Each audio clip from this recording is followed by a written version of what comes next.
Stay on. Give me excess of it. That surfeiting, the appetite may sicken and so die. Hey, hey. That strain again. It had a die and fall. Oh, it come on my ear like the sweet south that breathes upon a bank of violets, stealing and giving odor. Enough! No more! 'Tis not so sweet now as it was before. Welcome to A Neat Retelling, the podcast where we explore all the ways old tales are made new. I'm your host, Jasmine Garcia, and joining me today are... If this recording falls into your hand, rotate River Lane. Or revolve, I should say. I am here in my yellow stockings and cross garters. I'm Conor Duffy. How does Katie feel about this? Unlike the Lady Olivia, I'm sure she would not mind. Yay! That's love, bitch.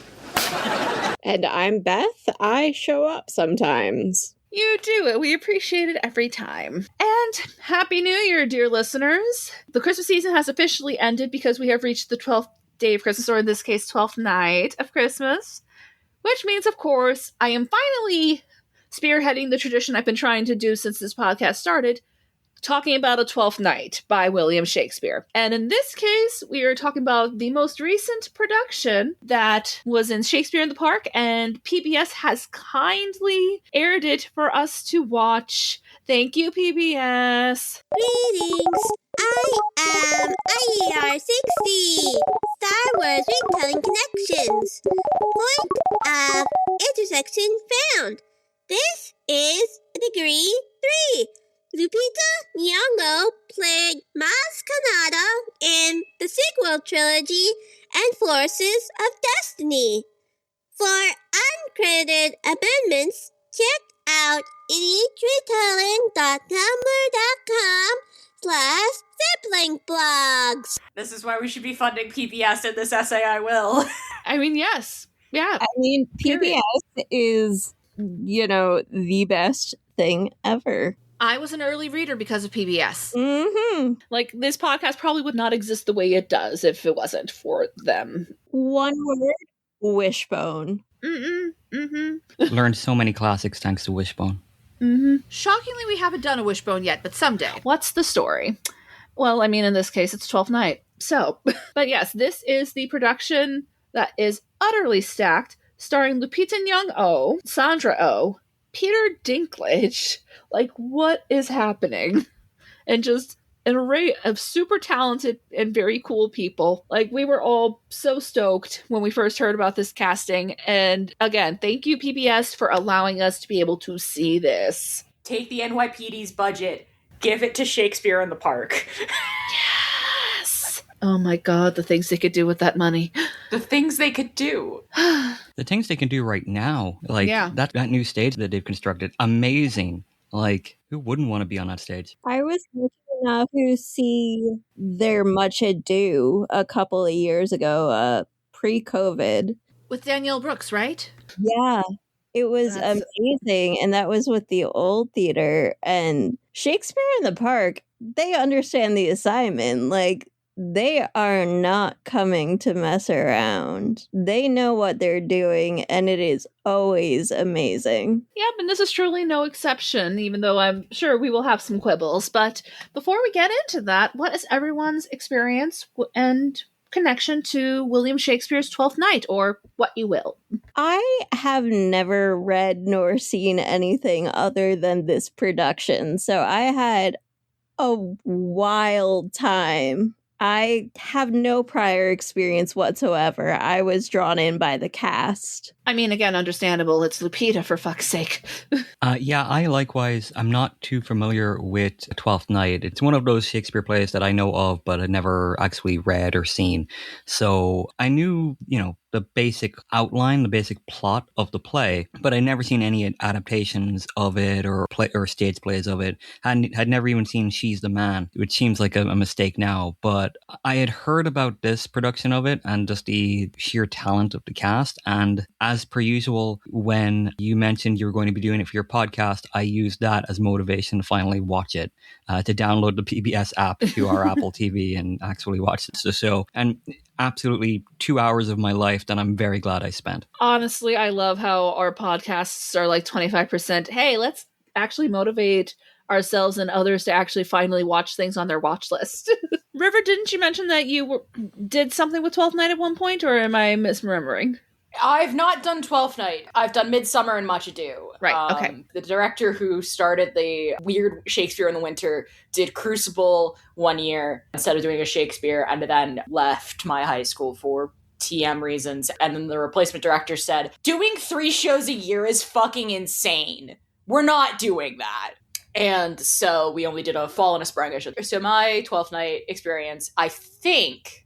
I'm like trying to recollect. It's a semi-new favorite of mine, but I'm trying to remember if it's a pre-college or a post-college. That is to say, pre-coming out, post-coming out. I think it's a post-coming out, post-college. And it's either Lady Knight the Brave's fault or it's Laura Crone's fault, to which both of them I say hi. Hi and thank you. Hi and thank you. 12th Night has very quickly scrambled up the ranks of my favorite. If you put a gun to my head and ask me for my favorite Shakespeare, my 3 are Hamlet, this, and Much Ado. What you can psychoanalyze that about me, I was deeply depressed as a teenager. I have a weird fucky relationship with gender, and the ideal way to get to my heart is to match my wit, and what else do you need to know? I honestly, you could probably very easily play this game with other people's top 3, but we don't have time for that. Absolutely. I have seen the Trevor Nunn film, because of course I did. If any of you remember my rantings about PJO, Toby Stevens, I am still free on Friday if you are also free. And I have a physical copy that I've got a Folger Shakespeare copy sitting on my desk because I don't have room on my shelf, that I picked up from a secondhand shop for like $5. But yeah, I like 12th Night. I am technically speaking an Orsino defender, though this Orsino does really test my case.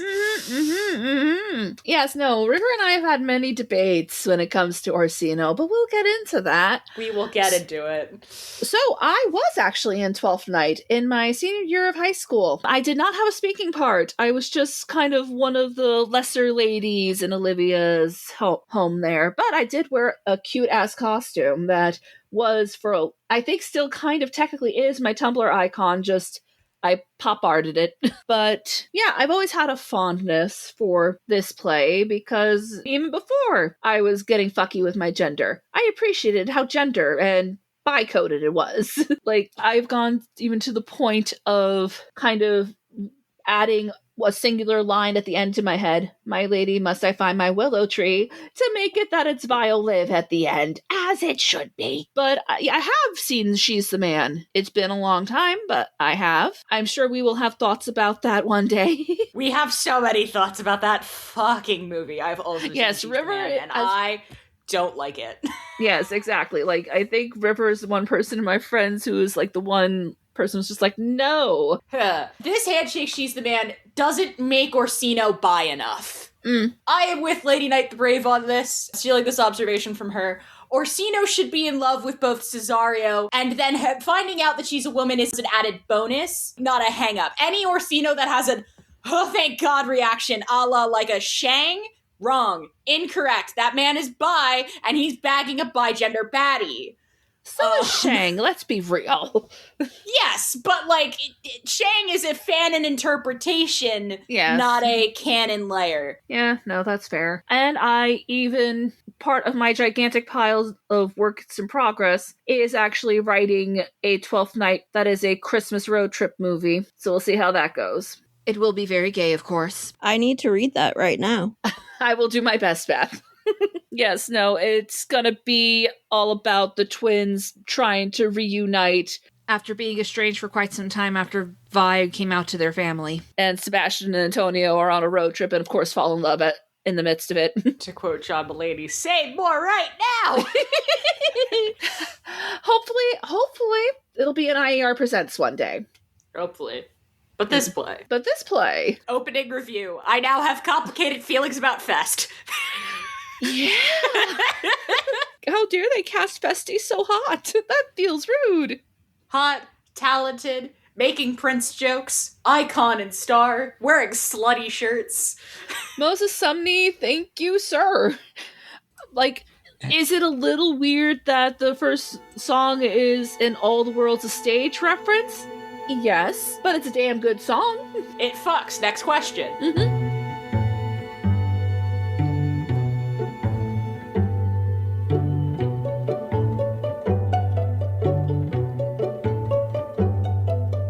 All the world's a stage.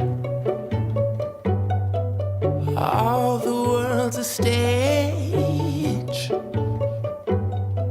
And all the men and women merely players.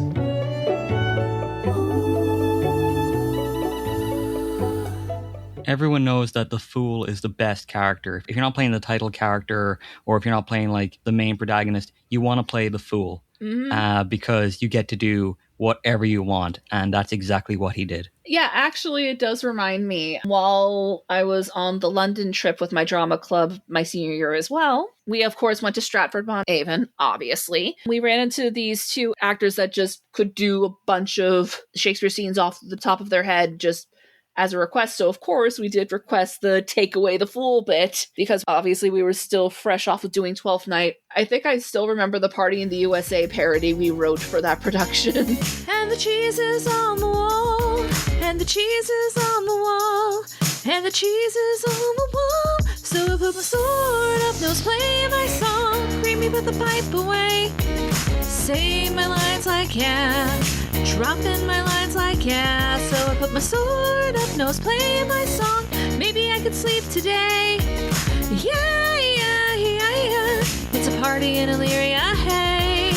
Yeah, yeah, yeah, yeah, it's a party in Illyria, hey. If anyone from that production of 12th Night happens to be listening, hi, what's up?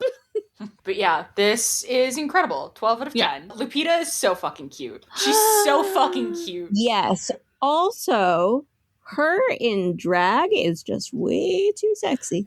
Lupita Nyong'o is literally out there giving sexual awakenings and gender envy to all genders. It's just not fair. How dare she? Lupita Nyong'o, the woman and man you are, apparently. Everyone looking at Lupita. Well, I hope this doesn't awaken anything in me. Basically. And again, we should mention that her Sebastian is her real life brother, Junior Nyong'o. How lucky was that? Yeah, no, like everybody has basically said how it really does deepen the bond between Viola and Sebastian, especially since they don't really get a lot of time, but knowing that they are actually siblings, it really does make that reunion even more heartbreaking. It's also like with twin separation, parent trap, twin stuff, it's always either the same actor, actress playing both parts, or you have people who look kind of similar, but they don't really get the sibling vibe. Either they look just far apart enough that they don't really capture sibling, maybe cousin, but not sibling, or they don't have the chemistry of sibling. So they really got it. They look like they could be confused as each other, you know? So it really gave authenticity, and it's not relying on, oh, nobody was wearing their glasses and that's the only way they could confuse each other. Nobody wearing their glasses should also be a tagline for multiple Shakespeare comedies. Why did this plot contrivance happen? No one was wearing their glasses. Candlelight? Yeah. William Shakespeare, his main primary plot point is sometimes people are dumb. Real. Yeah. And he's right. I too am sometimes dumb. Shout out to the string quartet, by the way. Yes. Louis Lord's work. The music is just generally gorgeous, and I'm so glad that there is an EP out, and it does seem to be on all streaming platforms. God tier. What? God tier. Mm-hmm. Well, my life just got better. Yay! Merry Christmas! Merry Christmas, Happy Hanukkah. I love the shades as the veil. That's such a fun gag. Yes. That is an A+ gag. No, and all of them look stunning. We should also mention not only Sandra Olivia, we got Daphne Rubin Vega as Mariah. I'm so happy Daphne Rubin Vega's been kind of getting like more attention and better attention, honestly. I think she's hit her peak like between In the Heights, Has Been Hotel, and now this. She's doing great. To be a little sapphic on Maine, her outfit during the fight, wood. Wood. I love her general costume a lot. Like, I love the, like, blouse, corset, skirt thing. I love that fit a lot. I want to wear that. Yeah, but her outfit during the fight, wood. Yeah. Everybody on that show can get it. Like, no, the costumes in general are pretty great. They're all a lot of fun. Especially, again, Lupita and Junior is like, damn. An excellent suit indeed. Congratulations, your family won the genetic lottery.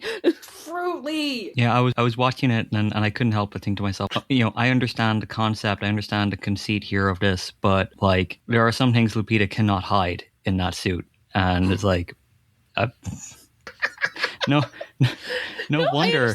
I understand. Yeah, no wonder Orsino was having some trouble. I was like, yeah, okay. Speaking of Orsino, let it out, River. Let it out. Let it out how this helps prove my point that Orsino's an asshole.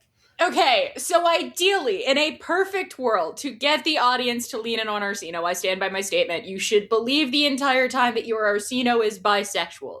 And yes, Orsino can have some trappings of toxic masculinity, but there should be a genuine sort of heel turn when Viola gives her whole speech as Cesario being like, maybe listen to Olivia's words, god damn it. Making him a gym bro kind of fucks with that. I get the vibe. It's good for a couple of jokes. The push-up that the one guy has to do anytime he laughs inappropriately in a scenario. Good gag. I appreciate that. But making him a gym bro fucks with the vibes. And considering that Orsino is one of those Shakespeare characters who straight up drops out before the final scene for a while, because you're doing so much shit with Fest and Malvolio and Toby and the cadre, as it were, you gotta believe the heel turn a little bit more, and setting the tone immediately with him being a gym bro fucks with that. See, I didn't see him as actually being a gym bro. I saw him as being like actually really soft, but feeling pressure to be a gym bro. I agree with that. I think like this play especially really lets you, in a modern context, explore the ideas about performative gender and what outwardly we discern to be masculine or feminine. And immediately, as soon as Orsino shows up and he's got his bros and they're like, they're acting like a bunch of uber masculine, high T alpha male types, and he's lifting his weights, and he's got his one bro that he has to do push-ups, because he laughed about something. It's like, and then you have Viola come in and trying to act in a similar way so as to hide the truth about who she is. There's a lot of that seems like, I think in this version of the play, the director is interested in examining the idea of like what men do to perform the idea of what men are supposed to be like, so as to later emphasize Orsino's bi panic. his bi panic, his discomfort with the idea that maybe he is not the kind of man he thought he was, without making it seem like it makes him less of a man, and him having to struggle with that. And we don't see a whole lot of him until the end of the play. So unfortunately, we don't get to see any of his struggle with that. But it's my interpretation of what was going on there. I really saw it with the comment about, I don't remember the line, but like getting really passionate about music. Mm-hmm. If music be the food of love, play on. Yeah, that's exactly. Give me excess of it. Yes, and how he was like really passionate about that, and then his retinue is like, okay, and then he was like, okay, really getting back into the gym bro stuff, kind of like he was compensating. Yeah, him being a gym bro wasn't really what bothered me. Orsino just generally always kind of bothers me. Man should learn to take a no. And the fact that even towards the very end, he's basically saying like he would do some really horrible things to Cesario just to prove a point. I'm like, whoa. hang on a second. We are like 5 minutes away from the ending where you're supposed to be marrying her. What are we doing? Those are villain words, sir. Those are the words of Dick Dastardly tying Penelope Pitstop to the train tracks, man. Yeah, I think for me, it's a case of, like, if that's the commentary they wanted to go on, they needed to push it just a smidge more. That's my general feelings about this, is all of the gender commentary, push it a little further. I said this to Jazz, and I think I mostly stand by it, though I do think it's a little mean. A 12th night performance deserves a drag curtain call, like the actors coming out in full drag. I don't know if this performance earns that curtain call. I do think that's mean, having like come down from it 24 hours later, but I do still kind of stand by it. I don't think this gets pushed enough in any, like, it does start to nudge at things, but I do understand that this is also semi-popular media in a culture that is not currently really accepting to people outside of the gender binary, and I think that's the reason I feel disappointed. It's just like, yeah, you've gotten the opportunity. You've got a stage. You've got a non-binary Antonio. Push it. Really just push as hard as you can within the walls of the text. I just think they're sort of leaning on it rather than pushing on it, I guess, is my sensation. No, that's super fair, honestly. And yeah, who knows if maybe in a better climate for queer people in general, if maybe they could have done that more. Also, I think the acting is better than the text deserves. Well, yeah. To be honest, while I was watching, I was like, wow, a lot less of this was about like the really fun gender play with Viola and dealing with being in the middle of a love triangle here. Like, this is a lot less about that than I thought, and it's more about the Malvolio stuff, which, Optics. Like, when we were doing the show, I was already kind of in the back of my mind, it's just like, okay, yeah, Malvolio's obnoxious, but this seems like a lot. Maybe I'm biased because I'm thinking of nostalgic memories of my friends in drama club, but I felt like they handled it pretty well considering. But in this, I'm just like, yeah, no, everyone kind of sucks here, and I honestly thought that Toby was just really obnoxious. It's like, why are we siding with him? Yeah, to borrow an observation from Lady Night the Brave, every 12th night production eventually has to decide how they want to come down on the Malvolio thing. And either Toby took it a step too far, or Malvolio is more egregious than initially conceived. Because again, this starts as coming from a place of genuine sort of like protection of your friend, because, you know, Malvolio threatens to fire Mariah, and Mariah is not a person in a station that can take that firing lying down. So the initial instinct of going, we have to protect her, let's play a little prank to, you know, put pie in his face, so to speak. That's a good instinct. But at some point along the way, the joke gets taken too far, and you sort of get the sense that these characters took the joke too far and then didn't really think of how to crawl themselves back out of it, which is why I do appreciate the one courtier who I don't think gets named, but when he's explaining the whole what actually happened, he's immediately like, and that's the story, and then he books it off stage so he doesn't have to deal with the reprisal.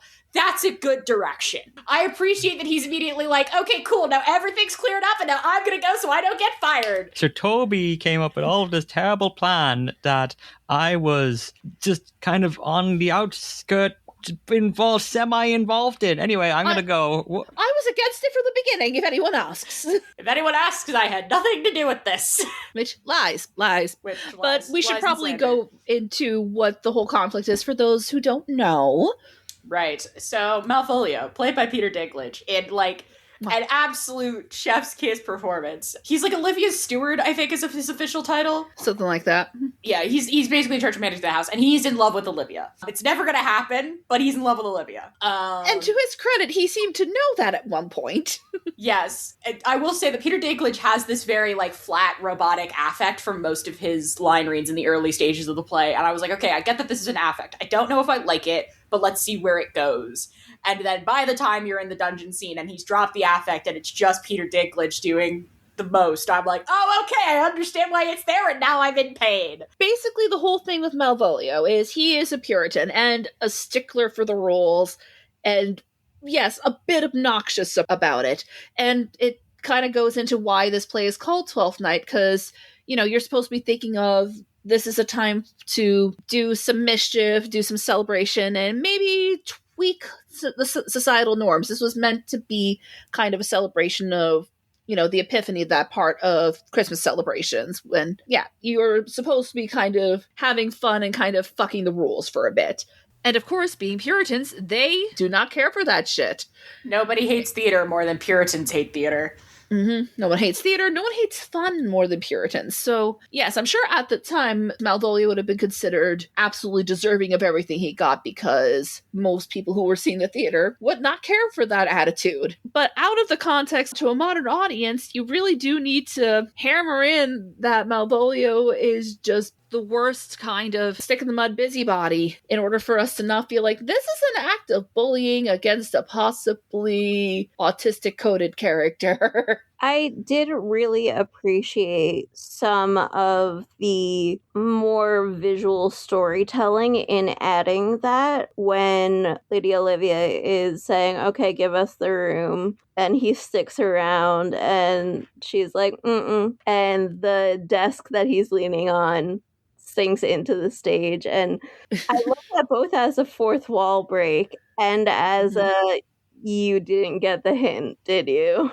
Yeah, no. Again, Dinklage is doing incredible as always. Like, it's rare that man puts in a bad performance. I don't know if he ever actually has. It's just, varying levels of quality for the projects he chooses. Also, 2 Nichols moment. This is the second play that heavily features someone wooing on someone else's behalf that he's in. Yeah.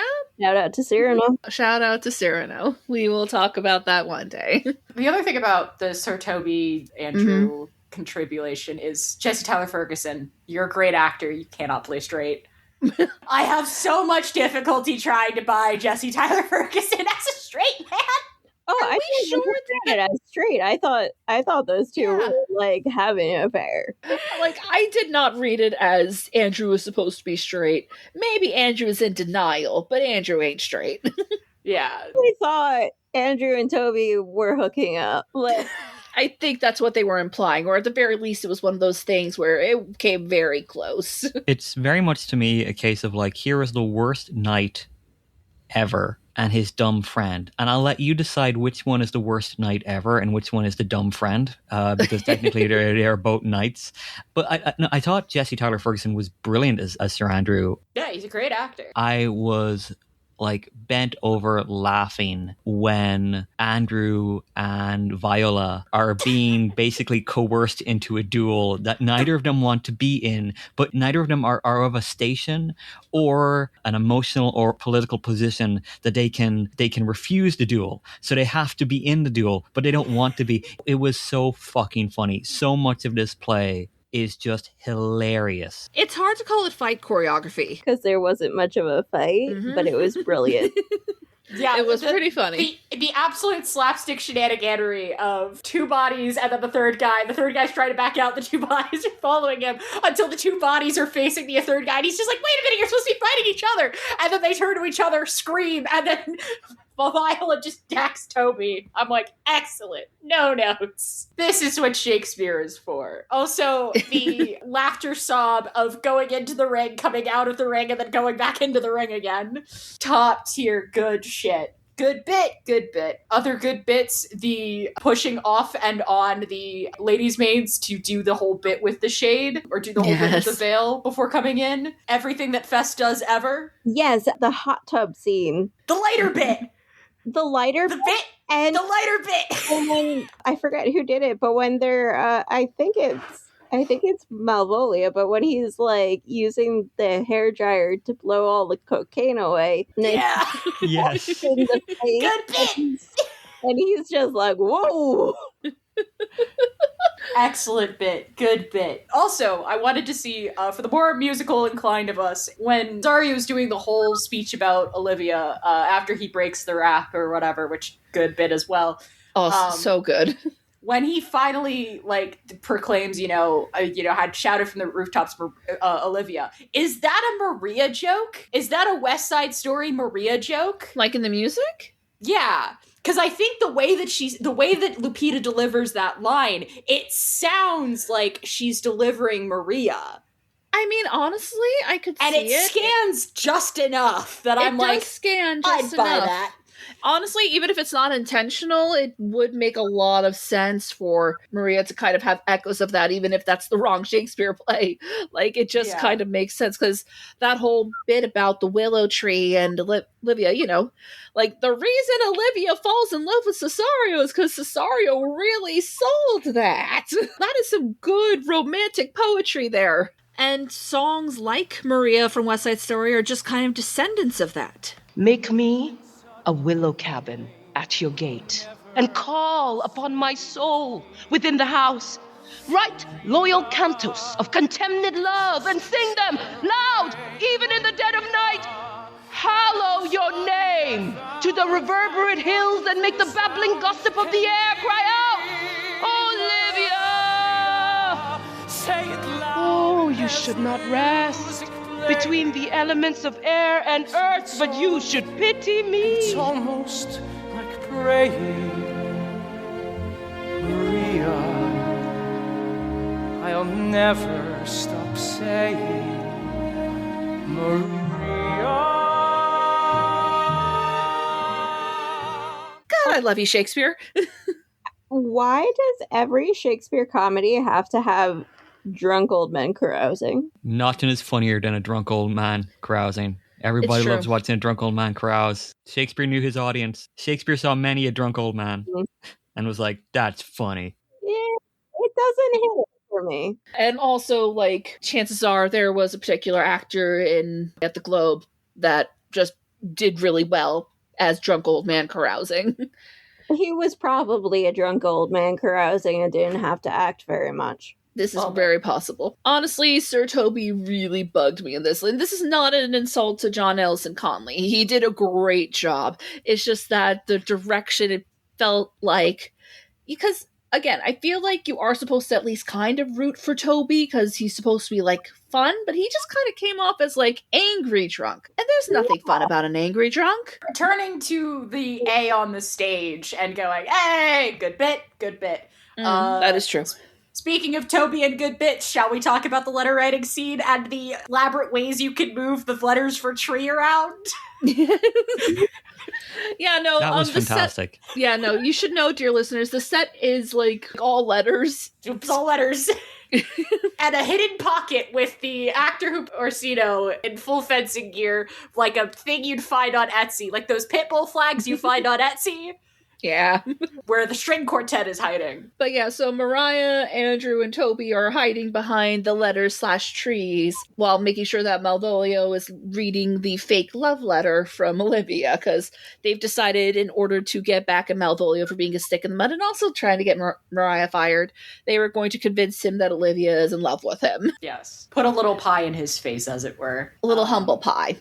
Yes. And also the elaborate ways in which we can misspell tree as the bodies move around and try to hide themselves, and the ways in which we are crouching and making fake bird noises. And then also, should this letter fall into your hands, revolve, and reading while spinning.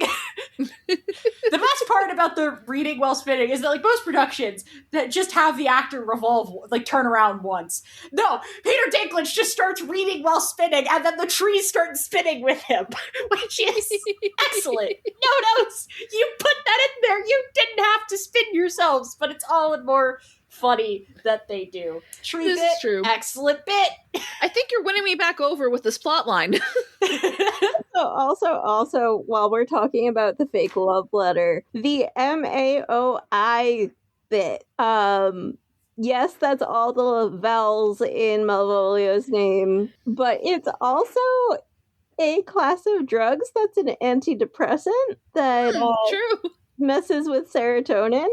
Messes not being the best word, but I just found that a little fun. I don't know what the original... I think the original's a dick joke. The whole letter's a dick joke. I mean, when is it ever not a dick joke in Shakespeare? Yeah, if it's Shakespeare, just assume it's a dick joke. Editor Jasmine here. Apparently, actually, that MOAI thing has been a long-time academic mystery among Shakespeare scholars. There's definitely a couple of sources that seem to have recently claimed to have figured it out, but I just find that really interesting. Apparently, we can't just assume that it's a dick joke. Go figure. Yes. I just love that little, like, blink and you miss it to the Malvolio going crazy plot. Yeah, that's fair. And again, one of the most famous of Shakespeare's dick jokes: some achieve greatness, some are born great, and some have greatness thrust upon them. And frankly, in a more modern context, it's also a hell of a gender joke. Mm-hmm. Also, I love the flip-up sunglasses. Not for nothing. Yeah. Love the flip-up sunglasses. They're such a fun choice. But yes, and speaking of the object of Malvolio and Orsino, and arguably Viola Cesario's affections, we have not talked enough about Sandra Oh in this. Sandra Oh, incredible. She delivers the absolute correct amount of horny when discovering that Sebastian and Viola are twins. The most excellent line. Most wonderful. Correct amount of horny. Like, listen. There is debate among Shakespeare fans on whether or not you should be playing it as if you're like, oh, this is gonna be fun, or if it's literally just meant to be, whoa, this is crazy. But I'm just every good performance plays it, to quote Captain Jack Harkness, I can't tell you what I'm thinking right now. Oh, Captain, my captain of the innuendo squad. I'm sorry that your actor kind of makes me wince now, as does the actor who first called you the captain of the innuendo squad. Man. Oh god, I just realized I have you just referenced Jack Harkness in front of Beth. You guys need to talk. Did not have Jack Harkness broke my heart as my Tumblr URL for too long to not think about Captain Jack Harkness constantly. But anyway, yeah, no. Sandra Oh is doing the most. I love her so much. Like, she's always gorgeous, but, like, she's especially hot in this. Am I crazy? Real. No. I try not to think about the ages of it all. It makes me feel better. They're all adults. It's fine. They're all adults. It's fine. But yeah, no. To quote one Letterboxd user, Sandra Oh, I would be your inappropriately young girl boyfriend. Yes. 10 out of 10. Like, I always ship Violive, but, like, yeah, I'm into this. Yes, this would be good. This would be very, very good. I support this Sebastian immediately going, I don't know what's going on, but fuck it. Fuck it, we ball! Sebastian living the dream of all immigrants. You arrive in a new land with little to your name, and within 2 days, you're married to one of the hottest ladies in town. I mean, what's... Hottest you don't and know richest. How it happened? She's very rich. Yeah, you don't know how it happened, you don't know why it happened, but you know what? You're in the land of opportunity. You are spurning the person who brought you over here who loves you so much that it hurts. I saw that lingering gaze before curtain call as everyone got off stage, Sebastian. Yeah. I saw that. We all did. As I said, I have no experience with 12th Night other than literally this performance. So I have been really wondering how Sebastian and Antonio are portrayed canonically, because it was the line for day and night we kept company, and like they're totally pushing it as romantic. And how did that go down in other versions? No, it's very common to read them as queer as fuck, dude. Love it. To the point where the dramaturg for our production even mentioned that was indeed a theory, and I'm pretty sure our Antonio was playing in that way. I mean, it's hard not to when there's literally the line, I do adore thee so. Yeah, most productions either go the two bros chilling in a hot tub 5 feet apart because they're not gay vibe, or the so devoted the lines blur vibe. I think this is one of the few that explicitly goes, no, this is a whole one-sided, requited, unrequited thing. Schrodinger's requited crush thing, because I think you can read Sebastian's turn down of Antonio as basically like a, and to quote like, something like As You Like It or Midsummer, the idea of you can do whatever you want in the wilds, but coming back to society, you have to have some form of propriety sort of vibe. Yeah, it's hard to say with Junior. It's like, I could see it going either way, where it's Sebastian just trying to very gently turn Antonio down, but I could also see it as Sebastian just being like, yeah, I'm not ready to deal with how I might feel about you.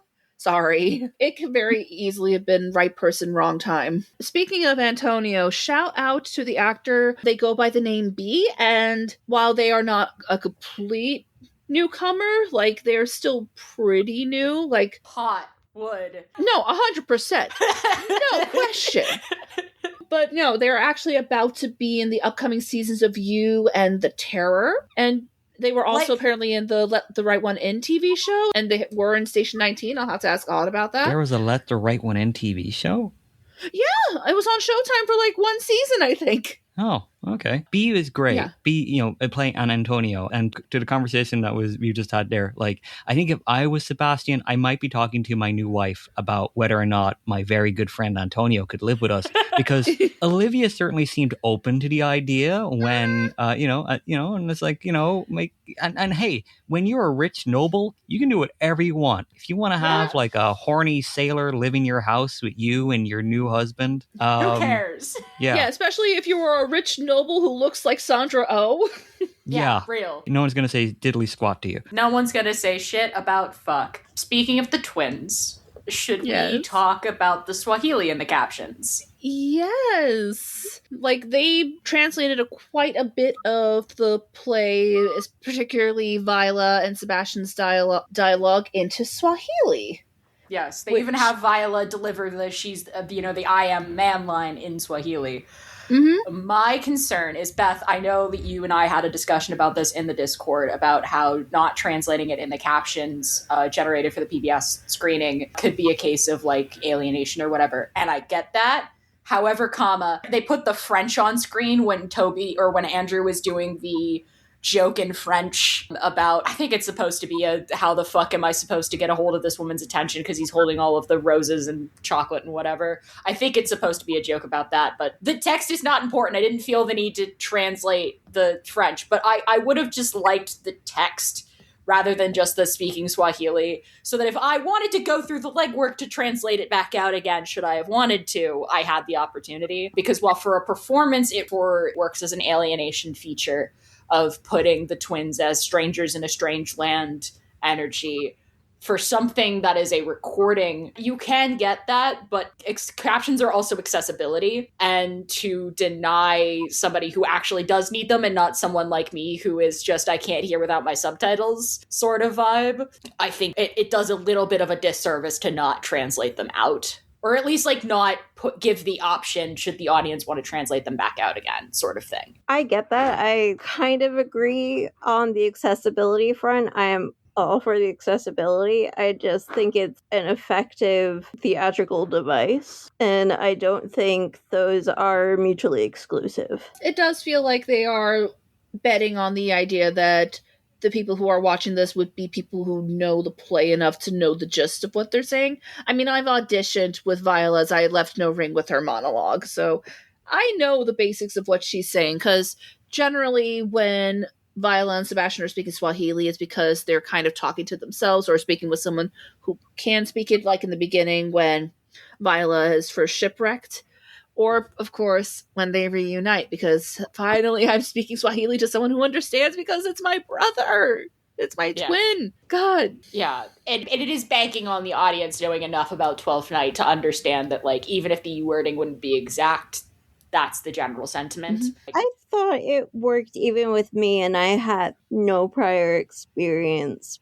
Mm-hmm. I think if it were coming not in a wave of people being lazy about captions, that's fair. That's fair. I would feel more inclined to believe in the good faith of, like, yes, this is a direct theatrical choice or like a choice made upon the creatives putting it online. But since we come in a wave of lazy captioning, I don't know if I'm necessarily willing to give that grace, if that makes any sense. That makes sense. It is PBS, though. But yeah, I do still think it was a really interesting and good choice. And again, it really just added a new layer to how lost Viola and Sebastian must have both been throughout this whole thing. Like, yeah, this is a funny haha comedy, but like, we start with them thinking their twin is dead. Mm-hmm. Like, that is like one of the worst things I can imagine happening to a person. I can understand the frustration with not having the captions, but yeah, I do think to the point that, you know, it enhances the emotional heft of the reunion, because up until this point, they've both assumed that the other is dead. And on a semi-related note, I don't know how intentional it was, but certainly a choice to have Viola, who is in this version played by an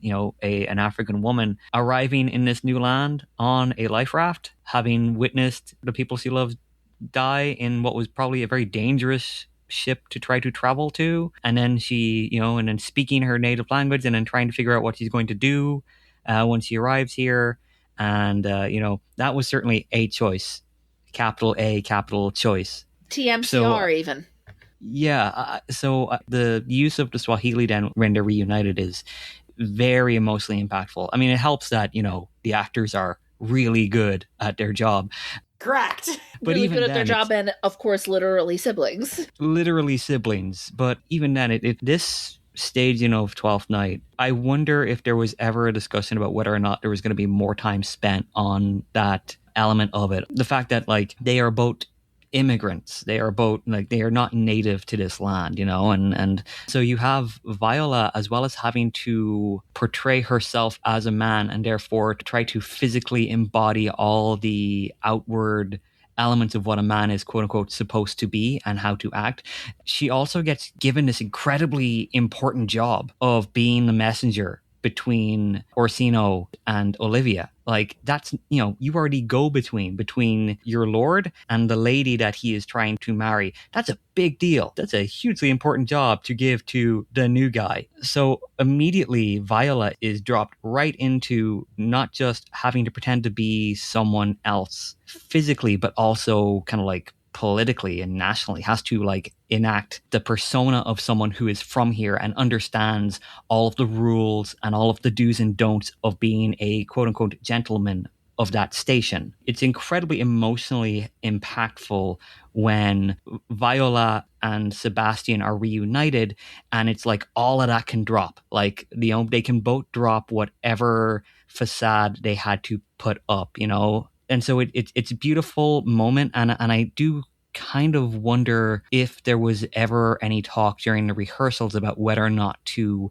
emphasize that sense of otherness in that way as well. It would have been very, very interesting. They did a little, not very much. They definitely could have leaned into it more. But when Olivia asks Cesario his parentage, and he's kind of struggling to answer in a way that's like, yes, I'm definitely worthy of this job, but also I can't tell you any actual details because you've never heard of my people. Ah, yes, the Hamilton excuse. Yes. Not incorrect, but oof. My name is Angelica Schuyler. Alexander Hamilton. Where's your family from? Unimportant, there's a million things I haven't done. Just you wait, just you wait. I asked about his family, did you see his answer? His hands started fidgeting, he looked askance. He's penniless, he's flying by the seat of his pants. Again, it just makes things all the more complicated for Viola / Cesario that, oh no, my boss is hot. We should talk a little bit more about that, even though there's not a whole lot here. Yeah. Again, that is, my one critique is that Orsino is not bi enough, and while Lupita does a lot with a little, her little, like, double take when she gets her ass smacked is very funny.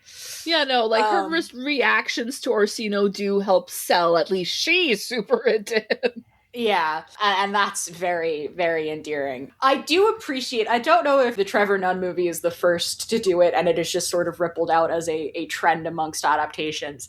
But the one conversation that they have while Viola's giving him a massage is very funny, and equal and opposite echo to the Trevor Nunn film, where that conversation is happening while Orsino's in a bath and getting his back washed. And I feel like having that conversation in the most, like, as far as we can push the envelope comfortably, like, I half expect one of these adaptations doing that conversation in, like, a sauna. That feels like the natural conclusion to that bit, staging-wise. I can tell you that in our production, we were much more chaste. It was more just our Orsino just kind of looking our Viola and Cesario over. It's just like, and like, you could tell, like, it's just like, would I? But then it's just like, you know what, we're not gonna think about that. Yeah, and that's, like, the detriments of doing Shakespeare in high school theater. Yes. Is that you cannot get as crazy as you want to. Nope. Because these are literal children. Literal children. But yeah, like, I think that, the inevitable conclusion to a scene like that in some future adaptation is they're just having that conversation in, like, a sauna or something. But, like, the need to have that conversation in a physically compromising position, chef's kiss. Good bit. Yeah, no, the massage is great. Like, but yeah, as usual, it's just Orsino is just too flighty, too unable to take the word no, and does not seem to appreciate Cesario very much until he realizes he is Viola. Like, the fact that he's just immediately jumping into marrying her by the end, it always felt so out of nowhere to me. Yeah. Again, your perfect Orsino should not see that Cesario is also Viola as an oh thank God. He should see it as an oh shit, really? Bonus points, you know? Yeah, and I guess I've just yet to see an Orsino that sells it to me. Well, that's why you have the ability to write it with somebody who, like, understands that Orsino should be a bisexual disaster. Yes. You will be my consultant in all things Orsino in my Christmas rom-com. Also, if you want to really play with the love quadrangle sooner in a way that is more modern, when you have to not deal with the text or not deal with like the specificity, strictness of the text and the gender politics therein, you know, don't hug me until I'm in my woman's weaves. Yeah, we're gonna fucking ignore that sentence every time, and we're gonna hug and make out while she's still in the suit. Oh yeah. But if, you know, for your sake, you know, and you can cut this because whatever. You can lean into the idea of Olivia and Orsino accepting each other as siblings earlier, and then just having them watch this bigender baddie, for lack of a better term, you know, again, have the moment of, you too, huh? I have possible ponderances that we will definitely discuss off this, although maybe we will make this an IOR someday while I am developing. Truly. Can you do Shakespeare at Christmas? Discuss. Anyway. Yeah. But I do appreciate everyone's hugs. Again, I'm glad that we get one last final bit where Orsino calls for Cesario and Sebastian goes over first, and then realizing that Orsino's trying to kiss Viola, Viola rips her twin out of the way and then puts herself in. Good bit. Also, shout out to Sebastian for apparently being a hell of a fighter, apparently. Real! Mm-hmm. That's a great bit, too. It's like, we thought we'd outnumbered him and we would kick his ass, this dude who's been annoying us, but then turns out he beat the shit out of us. So serves you right, you assholes. Speaking of the assholes, one last bit before we really start wrapping up, because we haven't actually talked about the scene in the dungeon. In the room in black. Something, that neon red cross. Something, the effects, and Fest playing both parts. And finally, Peter Dinklage's affect finally falls apart, and oofouch my bones. I know you mentioned in the chat before we started recording, River, justice for Antonio, but justice for Malvolio, whose biggest crime was that he was just a little bit too uptight. And quite rightly was like, you guys can't party till 4 a.m. here. You need to get out of here. We are trying to sleep. Your niece is trying to sleep. Can we not? Mm-hmm. And the last thing we see of Malvolio is him like staggering off, completely broken, being like, I will have my revenge. And I'm like, well, that's a classic Shakespeare. We need to have a bit of a downer here before we have our dance party, isn't it? Yeah, like, it's not full Shylock, but it's related. It's a cousin of the Shylock. Yeah, it's setting up for a sequel, TM. Apparently someone wrote that book. Oh, I'll definitely have to check that out. You know, the end credits, Sir Toby Bells will return in The Revenge of Malvolio. 13th night, Malvolio's revenge. Friday the 13th night. But yeah, I will say Peter Dinklage's line delivery of, I will be revenged on the whole pack of you, is as close as we get to, I'm guilty of being a dwarf. You're not on trial for being a dwarf. Oh, yes I am. I've been on trial for that my entire life. And I'm just going to be chasing that high for the rest of Peter Dinklage's career. I also, again, it's a little bit poorly timed, but it is a good way to crack the tension as Malvolio is leaving the stage, Orsino going, well, like, we gotta wrap up the rest of this. Awkward. Like to Olivia's credit, she's just like, yeah, this should not have happened to you. And she does try to, like, reach out to him, but it's just like, no, he's not having it because he's too traumatized now. Yeah, this is the most sympathetic Olivia gets to be in this exchange. Very few Olivias play it as direct sympathy. Most of them just play it as, you know, banal confusion. Yeah, it's like, dude, what the fuck just happened here? Yeah, but Sandra Oh is clearly playing this as a I'm sorry this happened in my name sort of thing. It's like, this happened under my roof. Oh, I'm going to get my uncle for this. Yeah. I'd like to think so anyway. Real and valid. Once again, having confused feelings about Fest. Moses Sumney hot. Moses Sumney very hot. Gotta go listen to his music. Clearly. What a voice. What a guitar player, even as a bit. It ain't fair, man. I love doing Prince bits for the fun of it. I stated it to Jazz. I don't know if I stated it in chat. Fuck it. Give me Moses Sumney's Puck. Or, yes. Fuck, give him Benedict. Or Mercutio. Somebody give him more Shakespeare. I really love when they are doing the reveal. Viola does a little foot pop. Yeah, that's she cute. Does. Lupita plays it so cute that it is easy to forget. Oh yeah, she's in her early 40s. Excuse me, she is early 20s with that. You would think so. Listen. You're just gonna have to insert that bit from Actors on Actors. Yes. with Kieran Culkin and Colmon Domingo. Yeah, clearly. Are you older than me? Yeah. Really? I wouldn't have thought so. How old are you? Well, you know, we maintain. Okay. I'm 54. Get the fuck. Yeah. Sorry, I didn't mean to be so loud. I'll be I would have 55 guessed on 10 years Thanksgiving. younger Exactly. than that. 10 years younger, yeah. Yeah, look at you. It's hydrating, and You moisturize? I'm black. Yeah. Oh, you are. That'll do it. I didn't notice. I don't see those. I don't see those things. Oh, what? Oh, I don't even know what that is. Wait, I'll look it up. Lupita's just kind of perfect in this role. Like, zero notes, honestly. 0 notes. Incredible. 12 out of 10. It's almost like she's an Oscar-winning actress or something. Almost. Mm-hmm. Who would have guessed? But yeah, so in spite of my quibbles, most of my quibbles are really with the text and just that it is a deceptively difficult text to really pull off. But that's not necessarily the production's fault. Yeah. You're always going to have a problem adapting Shakespeare as time goes on because time and society changes, but the text cannot. So you can only work with the text and mold it in a way that you are able to overcome as many of the problematic elements as possible. He was writing for a very specific audience at a very specific time. At the time, it was highly successful. The thing about comedy, which Twelfth Night is, despite the torture of Malvolio, is that comedy is always going to be the thing that ages the fastest. And this comedy in particular is like about 400 odd years old now, almost 500 years old actually. Now we think about it, it was probably written in like the mid to late 1500s. But despite that, I think because of the quality of the work and because it is kind of so malleable, it retains the ability to be used. And I think as we saw in this adaptation of Twelfth Night, the joke that would have been really funny in Shakespeare's time of here's a male actor portraying a female who's portraying a male. Editor Jasmine here. I cannot believe there is a line from, of all things, Rob Zombie's Halloween 2 that fits this. I'm a chick dressing up as a dude who wants to be a chick.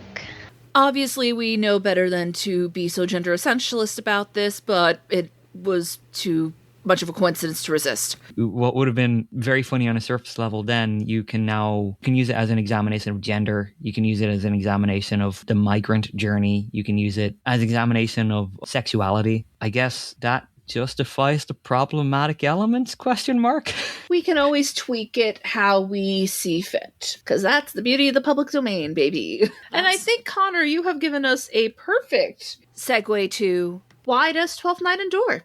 Twelfth Night endures because it is one of the comedies. As much as the Malvolio thing sucks, it is not as problematic as some of the other elements and some of the other things, and it is easily worked around with the right amount of acting, and you put the emphasis in the right places, and you can get something out of it, as well as, as we as a society come more in terms with, like, what weirdness gender can be, we just want to push it to its logical extremes. And, Vile is one of those parts that, like, for any, actor is kind of a dream part, Like, if I were 2 degrees more comfortable, maybe I would try Viola, but, these days I'm more inclined for a Sebastian or Antonio, mostly because I can't read Shakespeare for shit.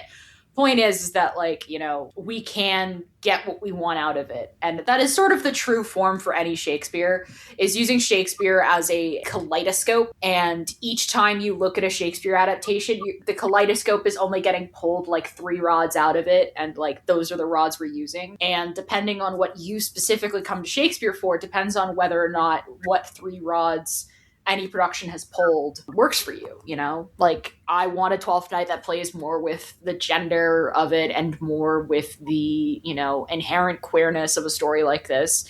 And that's not one of the rods this particular portion of the text decided to pull, you know? And you can be okay with that and you can have quibbles about it. But, like, at the end of the day, great actors doing Shakespeare is never not going to be a fun time.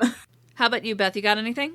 I got nothing. Fair enough. These two really did a great job knocking it out of the park there. I really enjoyed it, but I don't have commentary on why it endures other than Shakespeare was just really good at seeing to the core of people. Like, not individuals necessarily, but this is how people interact. If you look at his plays, we've all known somebody like that. We don't know a Sir Toby literally, but we all know that guy who can't stop partying, who's keeping you up at 4 a.m. It may be your neighbor, it may be your cousin, it may be whomever, you know. So even though Shakespeare is thought of as high-minded, highbrow literature, really it's just human nature. And that's always going to last. People are people everywhere and everyone. Listen, I tell you what is. Peoples is peoples. The work is so malleable, which is what helps it endure. The fact that it's one of the comedies probably helps it endure quite a bit too. The fact that for the problematic elements that might still be in the text, we're going to grade these on a sliding scale here. So this is one of the less problematic Shakespearean comedies. So I think for that reason it has endured as well. But I guess, yeah, there's just this element of Shakespeare's work in general that will always make it very approachable, as long as you are given the opportunity to recognize that it is really approachable. You know, from my perspective, one of the best things that's happened over the last maybe 10, 20 years is that people have stopped looking at Shakespeare as like this high, powerful, mighty thing that is difficult to understand and get into because the language used is not as modern as we have it today. And I think people in general have gotten away from that idea that like Shakespeare is this massive untouchable icon, the bard that cannot be messed around with, that cannot be played with, and are starting to appreciate Shakespeare more as who he really was, which was a highly successful playwright in his time who was doing work that was highly successful because it was very, very approachable and the general public could really get into it and loved it. And he was writing about things that they could enjoy, but he was also exploring new ideas in a way that was approachable to people at the time. We can approach these things in the same way today. And Twelfth Night itself will always endure because, again, as this version of the play showed, it's screamingly funny. The right cast and the right direction, it's incredibly hilarious. And to paraphrase Damon Albarn, who doesn't enjoy a play about girls who are boys, who like boys to be girls, who do boys like their girls, who do girls like their boys? Hell yeah. Gender. Gender. There is no hope and love for me. From here on, I'll go stag. The only thing I've ever loved is Andrew and drag. Final thoughts? Get weirder with it. Women in suits is all I need from the world. Women in suits is all I need in the world. Women in suits, you agree? I think this is the one thing that brings all of our various sexual orientations together. Women in suits in the tone of women from Little Women. Hell yeah. All right.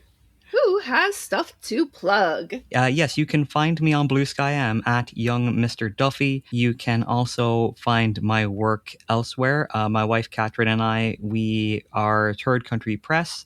If you look for third-country-press.its.io, or just go to its.io and search Third Country Press because it might be easier for you. You'll find our stuff there. We make games, we make RPGs, we make adventures, we make zines. We have a good time. And we also can be found on BFF.fm every Thursday morning, live or on demand, anytime at their website. Third Country Radio. Every week we play 2 hours of music. We talk for quite some time. We have a good time, and we love exploring new independent music and strange genres and artists who maybe don't get enough love. Okay, sure, I can go next. Hi, you can find me on Blue Sky at Dreams Rebel. You can find me on my own website, blog.filmlion.online. You can find me on Letterboxd at punk_skeleton.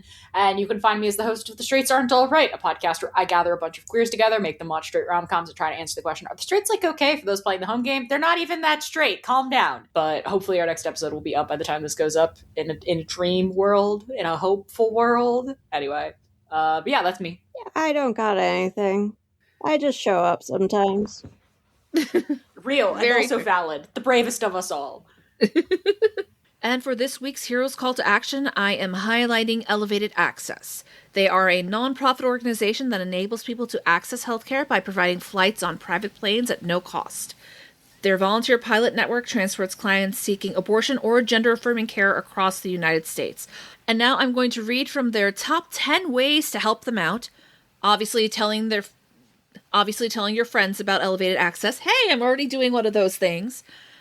And spreading the word through the flyers that they have on their website, posting on your favorite social media channel, posting in your community groups. So basically a lot of spreading the word here. That is really what's important.